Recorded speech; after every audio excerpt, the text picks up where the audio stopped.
is a lot darker on his own. Together, they're just crazier.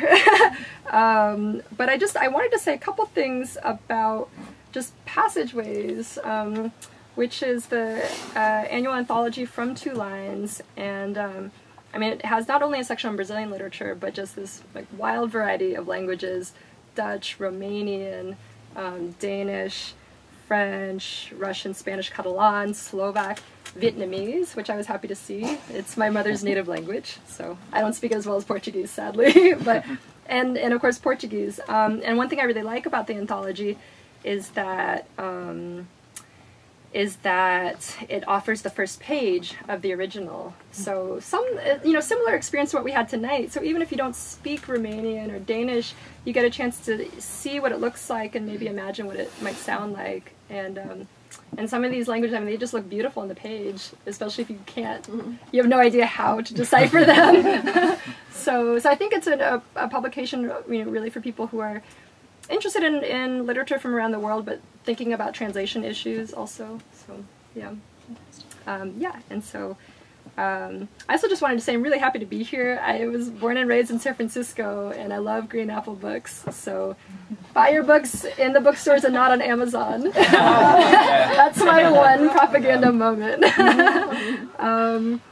Okay, so let's see. So okay, this story is about 4 young boys who spend their summers on a corn plantation in the interior of São Paulo, and it basically follows the development and unraveling of their various plots involving insects, secret agents, mysterious objects found in the cornfields, and the narrator was a lot bigger of a challenge to translate than either of their stories for Granta, because it's just, it's an 8-year-old boy's voice and full of colloquialisms, made up words. I never knew when they were making something up. It was just something I didn't know, but it let me be really inventive with my English.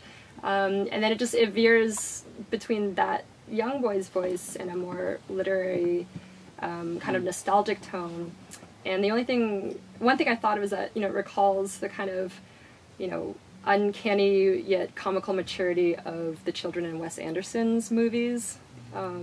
So that's something to keep in mind as you listen, and so it's told from the point of view of this young boy, and he's talking about, in this piece, he's talking about past summers on the plantation, already reminiscing at the age of 8. He's talking about his older brother Shibo, their friend Bruno, and then a character I decided to call Mop Top. His name in Portuguese is Cabelo, so it's, he's got this big hair, and a friend suggested that I call him Shaggy, but it just reminded me too much of Scooby-Doo. and I thought that Mop Top just had this more retro comic feel that the book takes on once in places. So, okay, so the summer of Shibo.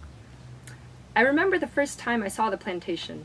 Shibo led me by the hand, sat me down on a rock.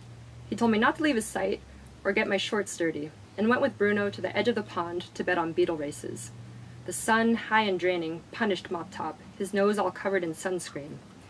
He was the judge, and looked at me suspiciously amid all the shouts and cheers of the fans.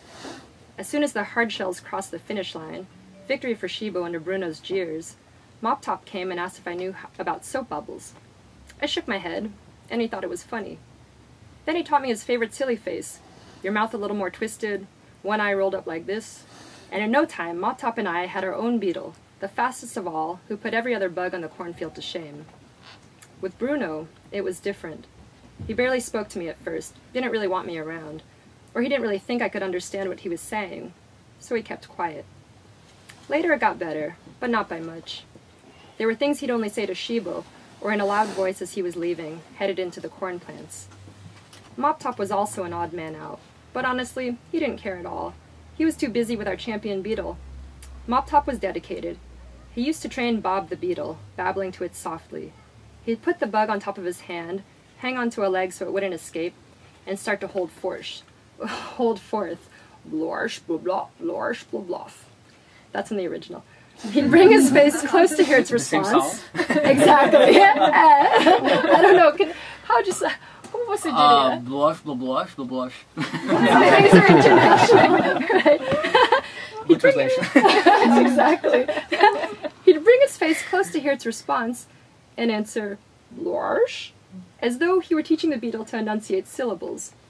For the whole summer that we first found Bob napping under a leaf, Mop Top would spend his afternoons in long beetle discussions, taking his mascot to meet Bruno and putting the little critter close to different things to teach it what they were. Finally, one day, he stopped hanging on to the beetle's leg, and it became the fastest of the cornfield's coleoptera. Bob would wander up Mop Top's shoulders and his back, complaining about life. Bob was ours. Bob belonged to the two of us, and he always beat all the other bugs, except in the triathlon competitions. I remember Bruno leaving bread crusts at the Bobsian abode, located in a hollow in the treehouse. I remember the supply of cookie fillings that Shibo and I would scrape together for him, a zigzagging pile of chocolate and strawberry. Never was there a beetle like Bob. Bruno and Shibo spent days collecting hard shells and trying them out one by one in the races, but none were as good. Besides all this, Bob glistened in the sun, was very green and round, and looked like an underworld ladybug. Mop Top taught Bob to rub his legs together when he wanted to eat, trained Bob in the 20-inch dash, with and without obstacles, crumb lifting, spit pedal swimming, twig jump. Mop Top made Bob friendly. He'd stay still in your hand, sunbathed at Bruno's side, and would come wagging his tail whenever we opened his jar. It's funny to think that Bob almost never flew. Sometimes he'd glide in a leisurely way, but he didn't care for it much.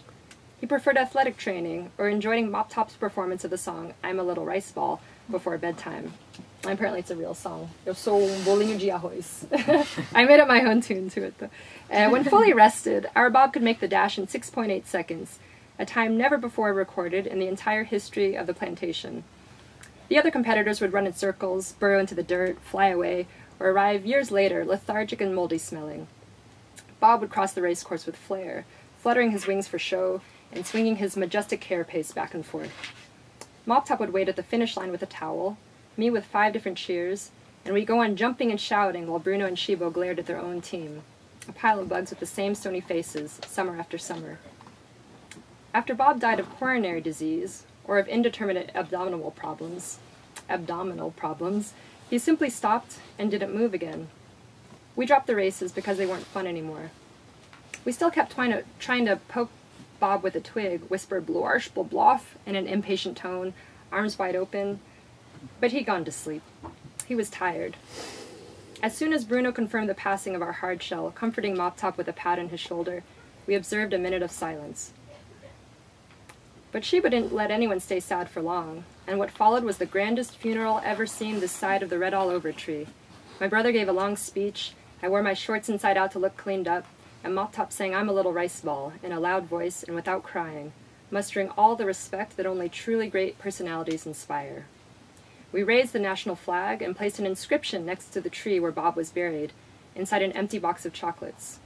To great men, the grateful homeland. During the speech, Shibo said many beautiful things: destiny, homeland, the hard law of the stars, along with other things I didn't understand. But he was interrupted by a clamor of locusts that got louder and surrounded us. The same thing happened earlier today when my arm was burning and I got the hiccups. Locusts. It was impossible to know where the buzzing came from. It came from everywhere and nowhere. I thought of a bunch of different enemies: Indians, pirates, geckos. Or it wasn't any of them either, and I ran without really knowing why. Maybe Shibo and Bruno were in the dark, laughing at me from the other side. Or because I'd been exposed and hit by the stars. Or chased by the dead guy, who isn't working alone, but as part of an invisible organization. The dead guy who controls the stars. That's it.